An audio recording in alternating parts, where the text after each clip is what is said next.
You know, America has never had a problem with teaching history. It's had a problem with teaching the truth. Black history has always been treated like an elective, something optional, something seasonal, disposable.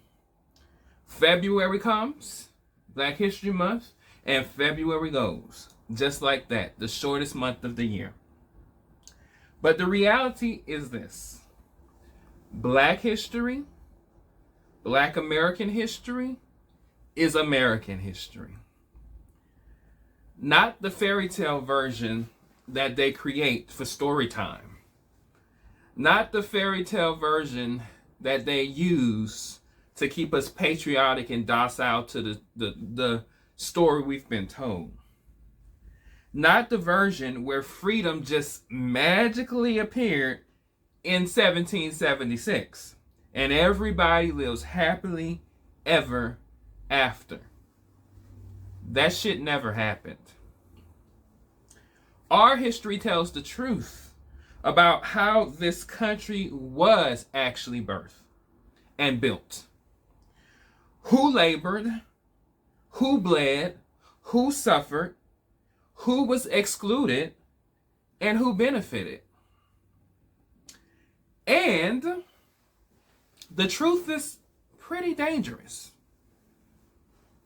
Because once you understand Black American history, you start asking important, imperative questions.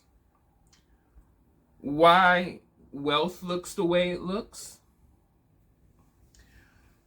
Why neighborhoods literally look the way they look? And why persons, schools, and hospitals feel so familiar to all of us. I mean prisons. Why prisons, schools, and hospitals feel all too familiar to Black Americans. This is exactly why Black history is minimized here. Why it's sanitized and, or in certain instances, erased altogether here. Because it doesn't support the American myth. It actually exposes American structure. Let me give you a clear example of this. George Washington, called the father of the country, the first president under the United States of America. He is revered. There are cities and counties. There are national holidays. There are monuments. The very first monument, the Washington Monument, was created to honor George Washington. Interesting, right? However, why do we even acknowledge George Washington's existence? What promoted him to be able to become the first president of this experiment we call the United States of America? Well, George Washington was a billionaire. And in the 18th century, he was the richest American person. He had wealth, he had power, he had capital, he had land, he had influence. And what gave him all of this? George Washington was also one of the largest slave owners in the state of Virginia and in the country. And he profited off the exploitation of free labor and violence against Black people. If you tell Black history, you have to tell the truth of who George Washington was, and not the one who refused to tell a lie, who chopped down the cherry tree, who rose to prominence through military tactics as a general in the American Revolution and became the first president. If we don't teach our children as Black people where we come from, and I mean from Africa to present, someone else would teach them who to fear, who to blame, and who to forget. And right now, forgetting seems to be the policy of the present administration. The reality of it is this: Black history is not an elective, it's a receipt.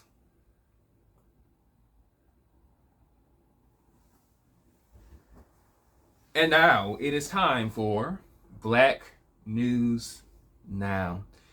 I didn't explain this segment in earlier episodes. This is just me covering stories that pertain to Black Americans, and things that are impacting our lives here in the United States on a wide range of topics, whether it's popular culture, whether it's politics, whether it is just simply phenomenal things that we are doing as a collective, just to keep the people informed. So Black News Now is what's happening with Black people today in the United States. Let's talk about erasure of history since we've opened Pandora's box. Because the conversation that I was just having isn't theoretical anymore. It is an actual thing that is occurring in the United States today. Under a directive from the Trump administration, slavery-related historical displays have been removed from a major Philadelphia historical site. Let that sit for a minute. Because when you think about actually what's occurring, you should be unsettled inside. Philadelphia is one of the earliest cities that began to advocate for emancipation of slaves. It is the home to the early abolitionist movement and abolitionist organizing. It was a place where Black free communities existed while slavery still ruled much of the country. Just to go back to George Washington, as I stated before, George Washington had a home in Philadelphia where he had slaves working there, and the state of Pennsylvania actually abolished slavery fairly early. And I want to say 1806, if I'm correct, but I'll have to, look it up. But nevertheless, there were free societies long during the American Revolution and after the American Revolution. And George Washington had a home in Philadelphia, and where Liberty Hall is and all these things. And Pennsylvania abolished slavery. So what George Washington would do, because the way they abolished it, it was incrementally. As over time, enslaved people who were there for a certain amount of time would eventually be granted their freedom. So what George Washington would do is he would rotate them. He would take those who were there for an extended period of time before they met that deadline. He would bring them back to Virginia and put others there. And before they met the deadline, he would bring them back to Virginia and put the same old ones who were there before, to work, because the clock reset. And then he would do that over and over again, rotating these people just to go around, to circumvent the law to abolish slavery. So literally, George Washington was cheating the system to continue to maintain slaves in Philadelphia. And now, the physical evidence of these atrocities and of this struggle for freedom and liberation and abolition is quietly, or not so quietly, being removed. Watch this. Developing right here and right now tonight on Independence Mall, a piece of Philadelphia history was removed this afternoon by the federal government. Crews dismantled plaques telling the stories of the 9 enslaved people who lived in the president's house and were owned by President George Washington. Last year, President Trump ordered National Park staff to flag any displays that might be seen as disparaging to America's past. Philadelphia Mayor Sherelle Parker says the city is conducting a legal review of this tonight. An attorney who advocated for those plaques in 2010 called the removal, quote, outrageous and blatantly racist. This isn't about preservation. This is about controlling the narrative, controlling the authorship of the American story. If you remove the markers, you remove the questions. If you remove the questions, you protect the myth. I can recall seeing news coverage of this and how there were pundits, conservative, MAGA, whatever pundits, who were saying, well, it's time to turn the page on our brutal history to what America has become. And then when you ask black people who have experienced this and tons of shit beyond slavery in this country up until the present day, you question as a black person, what are we moving beyond? What are we protecting? White emotion, white guilt. We don't want white kids to know the truth of the country to which they come into privilege just existing. We don't want them to know the stuff that the news don't cover. We don't want them to know the history that created the rights for certain people of all nations to come. There's no telling American history without Black American history. But they're trying to protect the myth.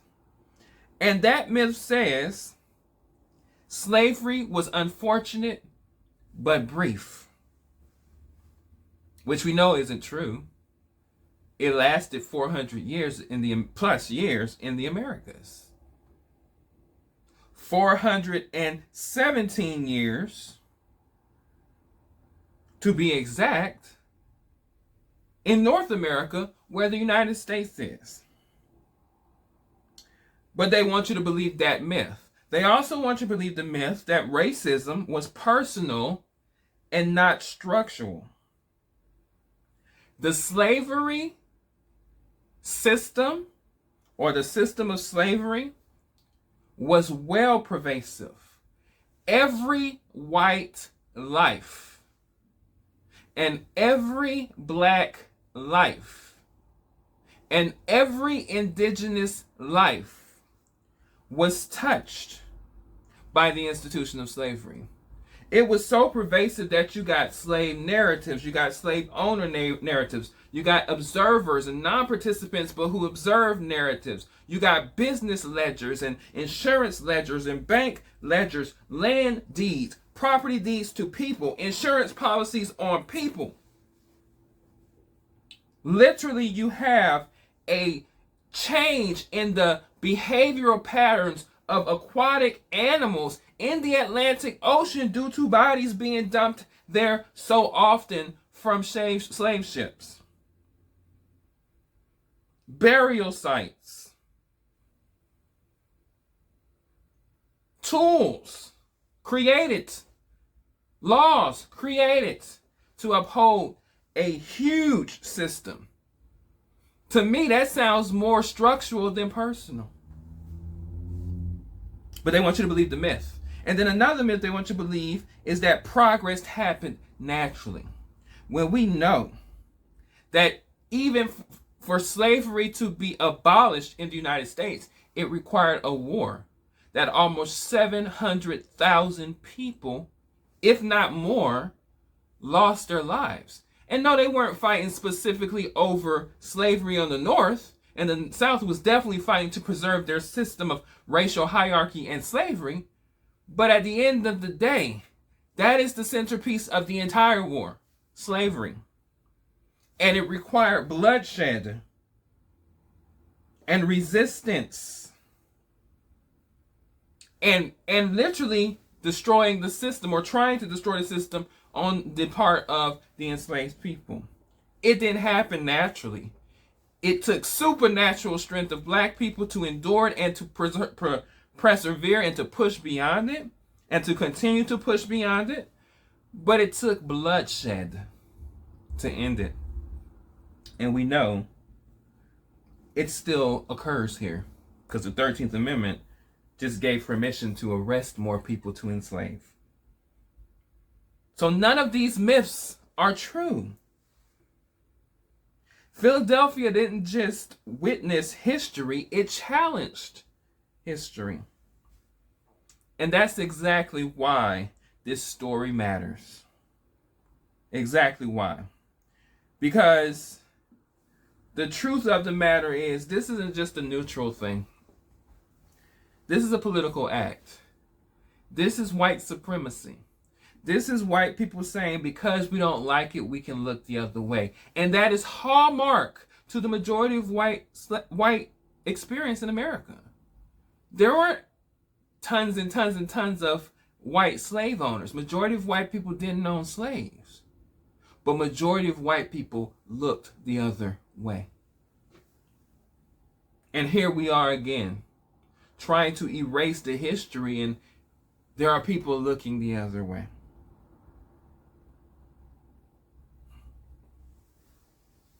Let's move forward. Related but not related, but definitely speaks on the black experience in America, regardless of your position, your notoriety, your name. We all have a story. And Pam Grier was on The View last week. Legendary actress Pam Grier, Foxy Brown, Cleopatra, Foxy Brown, Jackie Brown, so many Cleopatra Jones, so many characters, iconic, sex symbol, beautiful woman, Gemini twin, May 26th, our birthdays are the same. She shared a childhood memory that she had. She said that as a child, she was stationed with her father and family on a segregated military base in Ohio. She experienced racism, and she even said that she saw a black man hanging from a tree. Watch this. You faced a lot of racism growing up in Columbus, Ohio. How did that shape you? Whew.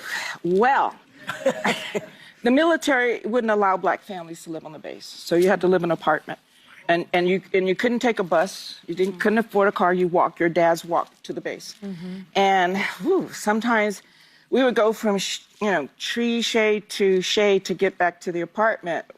My brother and I, my mom, with bags, and my mom would go, "Don't look, don't look, don't look." She'd pull us away. Wow. Because there is someone hanging from a tree. And they have a memorial for it now, where you can see where people were and left. And it triggers me today to see that a voice can be silenced. And if a white family supported a black, they're going to get burned down or killed or lynched as well. Yeah. Immediately. And I seen it all on social media in the comment section, wherever this video was posted, and they were saying that's impossible, she's lying, that never happened. And that's typical. Instead of acknowledging the truth of our experiences, like we would just make shit up, they just say, oh, that didn't happen, and they started to cite their facts, right? They claimed that Ohio's last documented lynching was in 1923. And that the military, that she's claiming she was on a segregated military camp, military base in Ohio, the military integrated in 1948 after an executive order, I want to say EEO 98, I can't remember, of Harry Truman.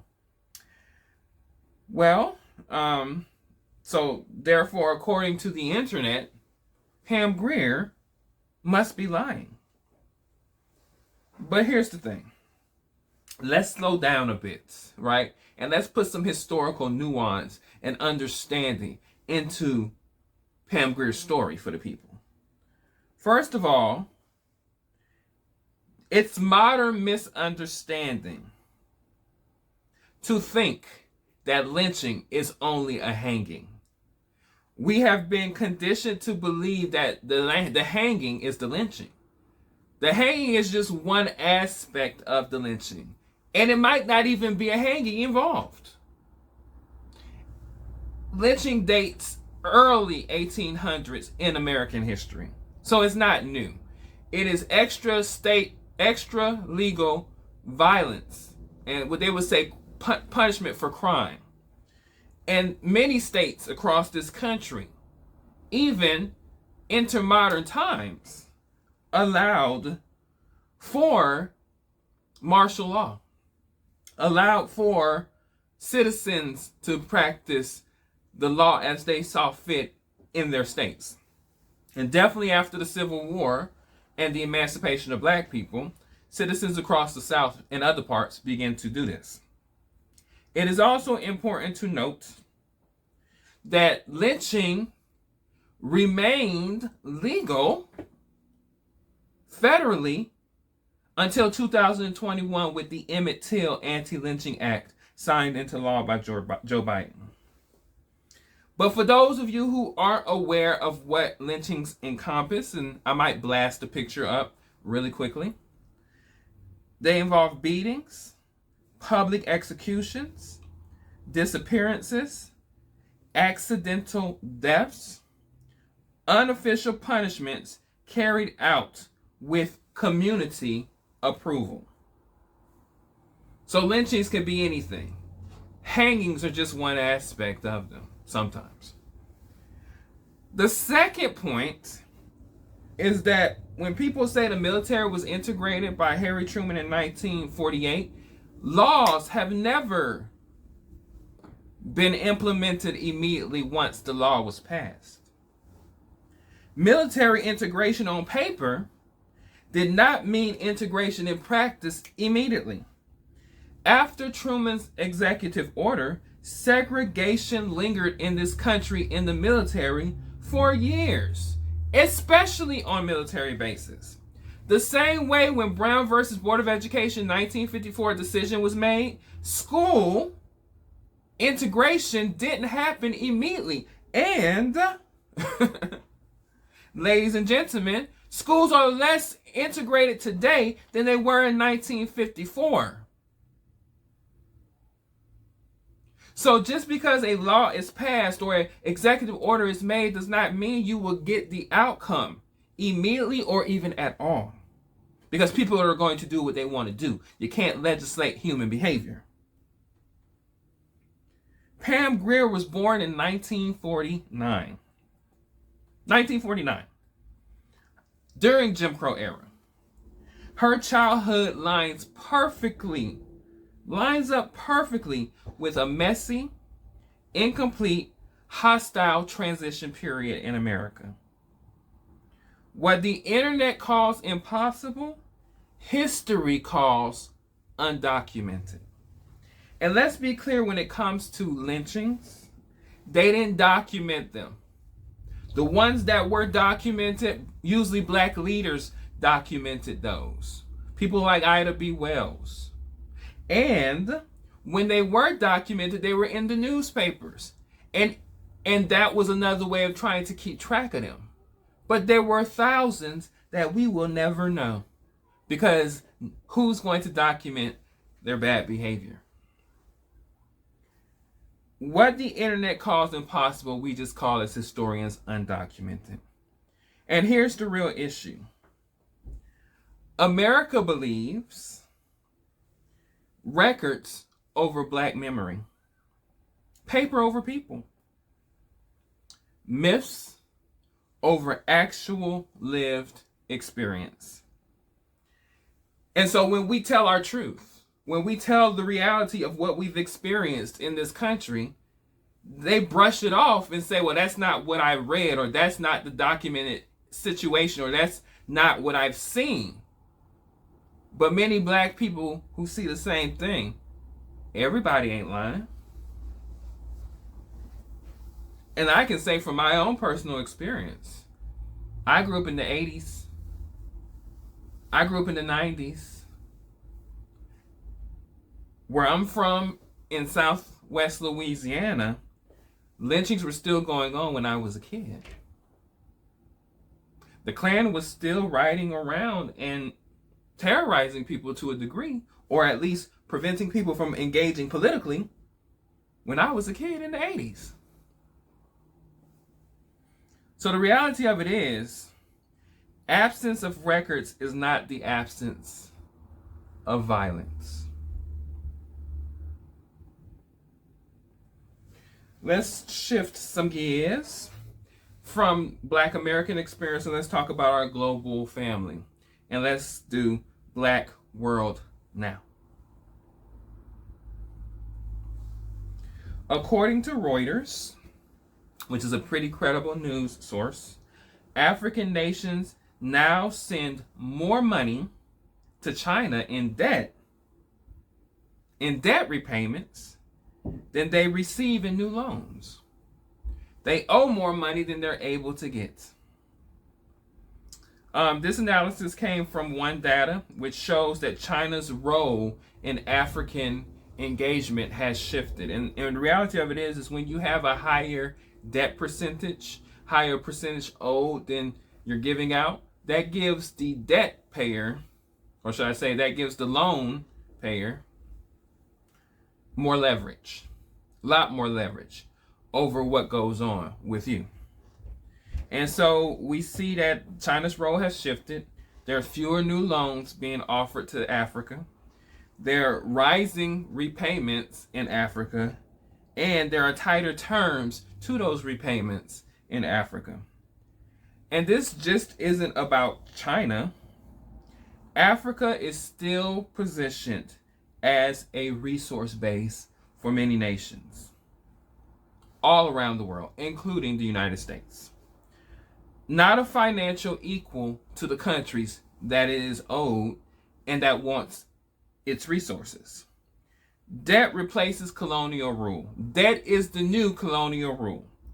But the pressure that these Africans have to pay that debt or lose what they have, or in some instances lose their autonomy, is very, very, very familiar to them. It reminds me of how Haiti, still to this day, are paying reparations to the French for ending slavery on their island. The lesson here isn't China bad. The lesson is actually economic sovereignty of whatever nation matters. You know, and if you look through history and you see the stories, one of the main consistencies is the economic leverage that more powerful nations had over the nations that were needing of the loans. Even though the nations needing of the loans had more resources, when you don't own those resources, or you don't have the right to decide how those resources are allocated or used, you lose a lot of your power. And this is a historical pattern we see in Africa. This is a historical pattern we see in several Caribbean countries where Black people are predominant. And I would say, from my perspective, that there needs to be more interconnected and interwebbed relationships with these Black nations, so that as a collective, we work as a force against invasion of Black spaces, whether that is in Africa, the Caribbean, and other parts of the Black diaspora, or even here locally in the United States. There should be work webs built amongst Black Americans that we control our resource allocations. We gentrify our own neighborhoods. I call it Blackification. We do what we need to do for our own spaces. We create our own hospitals. We create our own this and our own that, and that way we're maintaining and retaining our resources. Another story that is local, but it has international strings. Ilhan Omar. And the president, Donald Trump, once again, is attacking Congresswoman Ilhan Omar. Now, for those of you who don't know, Ilhan Omar is a naturalized American citizen who ran for Congress and won in the state of Minnesota. She is a Somali national, so she's Somali American and Black. you know, and I know there'll be people in the comment section where Somalis don't see themselves as Black and blah blah blah blah blah. I know plenty of Somalis who do. Ilhan Omar is actually a Somali who considers herself Black. So I tend to err on the side of If you call yourself black and you're black, you're black. So he has had consistent attacks against this woman. She speaks out against him a lot and has caught his attention, kind of like a lot of other black women, you know, Ayanna Priestley. And of course, we know Jasmine Crockett seems to be the bane of his existence, and he's rooting for her to fail in Florida, in Texas. And we're rooting for Jasmine to win the Senate seat in Texas, and she will. And she will. But he's attacking Ilhan Omar again. On Truth Social, Trump claimed that the DOJ and Congress are now investigating her wealth and how she made her money. Because he believes that when she arrived to the United States, she arrived with nothing. And now has a net worth of $44 million.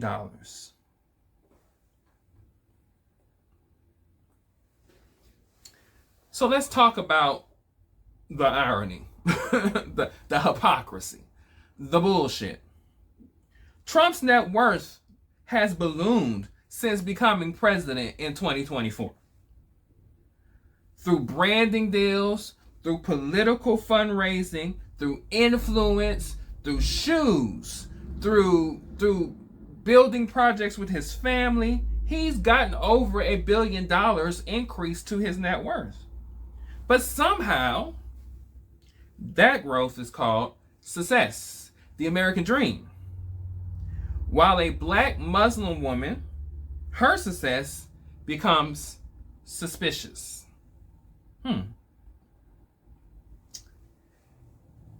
But that's typical, right? What's good for you is not good for me.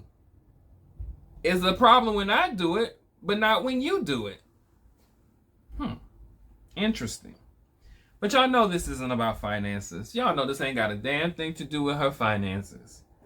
It's about who is allowed to rise without expectation or explanation. This is about who's allowed to have wealth, who's not allowed to have wealth.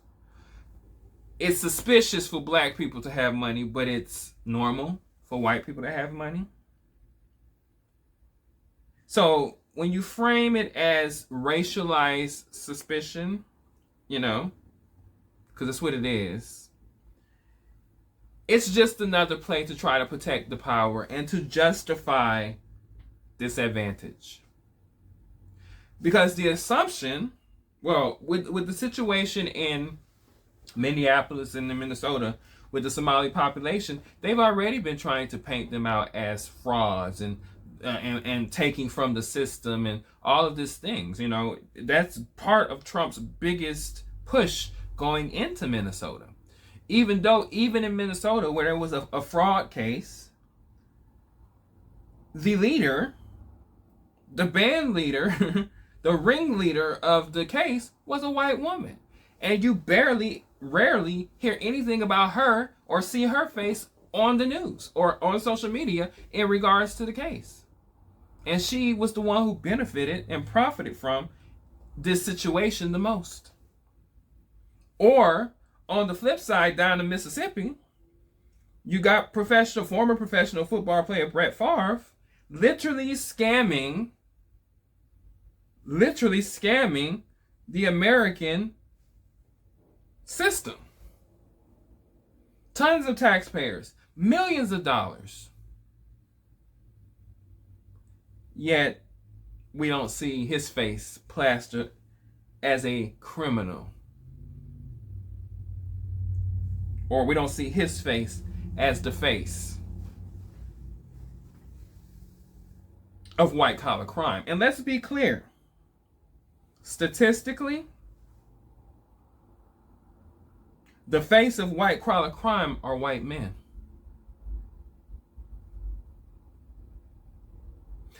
I also find it interesting that someone who has been convicted of 34 felonies, someone who has been found liable of sexual assault, someone who looms of pedophilia suspicion circles them, someone who has been found guilty of different crimes throughout his life related to real estate, related to other things and so forth, who declared bankruptcy to avoid situations. I find it super, super, super interesting that he's considering himself tough on crime. Let's wrap this up. Okay? Because you can't make this shit up. Let's just wrap this shit up. History isn't just what happened, y'all. It's what survives. It's what's happening. It's why what's happening is happening. It answers so many questions: the how, the why, the what, the when, the where. If we don't protect history, if we don't etch it into our hearts deeply, if we don't remember it like we remember the lyrics to rap songs, if we don't remember it like we remember the lines to our favorite movies, remember it like it is worth the memory, and teach it to make sure our children know it, pass it on to make sure the country know it and that the world knows it, someone else will rewrite it for us. I hear all the time on social media as a historian is that our history was written by white people, so why should we believe it? And so many people don't realize that the earliest historians of black history were black. Most historians on black history are black. The prominent historians of black history are black. They didn't ask for validation from white, well-established historians. They did the research themselves in depth. I'm one of them. And I've learned quite a bit about our history and know it like the back of my hand. Here, African history, African diasporic history. Because it was important for me to know me and my family's history. And I'm still learning more about my family's history. So it is important to learn our history, if you don't already know it, protect our history, teach our history, and pass it on. If not, someone else will rewrite it. And we don't want that. This has been Black Truth Daily, and this has been my Black Truth. Once again, thank you for watching. Be sure to like, comment, subscribe, follow, share. Stay tuned. Catch up with me on other social media sites like TikTok and Instagram and Facebook. If you want to help this page, help this show reach the max of its potential, feel free to donate at Dr. Larry Smith on Cash App. If you want to know what's going on with my organization, which is the Organization of Black American Unity, you can find out more about that at obau.org. It is a 501c, so whatever you donate to us there, you can write off on your taxes. And just keep up. And if you want to help and contribute and help spread the word or help to do something for the black community, let's work together. That's why I created the Organization of Black American Unity. I don't care about your religious background. I don't care if you're gay or straight. I don't care if you're man or woman. I don't care if you're progressive or conservative.